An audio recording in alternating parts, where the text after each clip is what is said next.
way of the road test. If you'd have owned a Vogue in 2004, you probably would have belonged to a similar group of people as the people who own Chatsworth.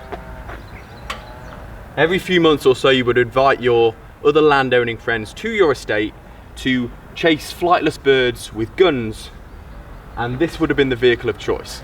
So with that in mind, I thought what better place to bring the L322 back to than its birthplace, deep in the Derbyshire countryside at Chatsworth. And I have to say it looks very pretty there. So let's start with the looks. 17 years on, this is a good looking car. For saying that people still consider this the last real Range Rover, the fully fledged off-roader, there's something to be said that the design still looks relatively good 17 years later. It's growing old gracefully. We all know the new Range Rovers look nice, but there's no Botox here, there's no attempt to be modern. It's just a design that is quite future-proof and still looks good. And there's an esteem with Range Rovers. You see a Range Rover no matter the age and you think, that's probably comfortable. That's probably quite capable off-road. That's probably quite a nice place to be inside.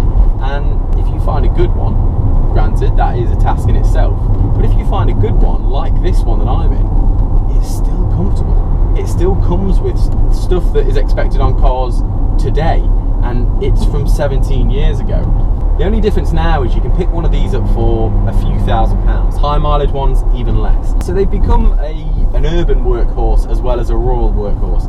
I was thinking the other day, I wonder how many are just gently rolling around farms, gently rolling around estates, and they're probably in great condition, but you'll never see them because they'll be passed down through the family and they'll always remain a workhorse. But now that anyone can afford them, you've got people like me using them as an urban workhorse and filling the boot full of my crap. But that doesn't mean it can't be used exactly how it was meant to be. It's just a different surrounding. It doesn't necessarily have to be on acres of land. It can be in a city centre. That being said, the miles per gallon in these cars, atrocious. I'm in a 3-litre BMW TD V6 version, and they remind you that it's BMW when you fill the tank. Look, I like my reviews to be quite positive, but there's not much to be said about the positivity on the MPG of an old Range Rover. Let's move on. Let's segue into something else. We can talk about how lovely it is to drive. We can talk about how, even by today's standards, it's quite highly spec'd. You've got a heated steering wheel if you want to feel extra bougie in winter. You've got cruise control. You've got a panoramic sunroof. You've got hill descent control. You've got a TV. You've got sat nav.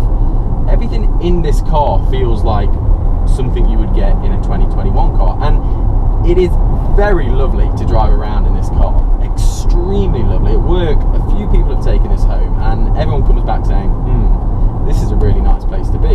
On top of that, as I mentioned earlier, people consider this to be the last real Range Rover, the last fully fledged off-roader, and it still clearly is a very capable off-roader. I'm not going to push it too hard because it is a sales car, but you can tell. You can tell if you needed to get somewhere, this would be the car to take you. So, the question is, when are you buying one? Well, I thought it would be quite an interesting exercise to see what the forums have to say about what can go wrong on this car, and this was what I found. Transmission failure, loss of power, rear suspension hub bushes. Range Rovers are very heavy on pads and discs, which can need replacing every 30,000 miles. Electrical faults, dash flashing, poor starting, air suspension faults, suspension rattles and bangs, faulty fuel gauge, faulty ignition switch.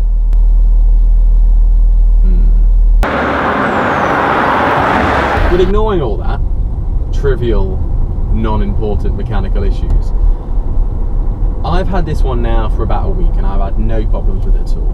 I am, as I say, in the 3-litre BMW version, and it's meant to be much more reliable than the engines they made themselves.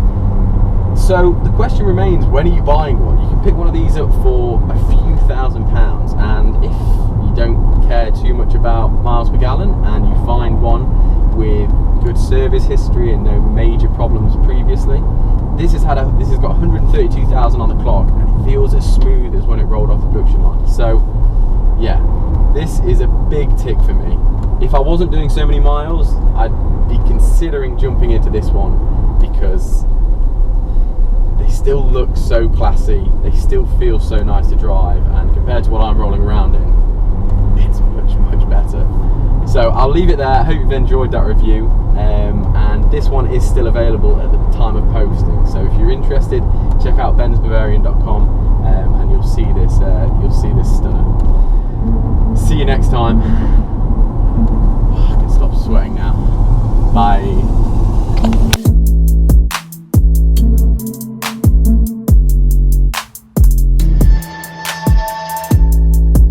You can pick one of these up for a few £1,000. Me. Oh, there's a gap for me. Going for it. If you want to feel extra bougie, you've got a panoramic sunroof. Before I start on this review, let me just say Chatswood is ridiculously pretty. You can see why the landowners want to stay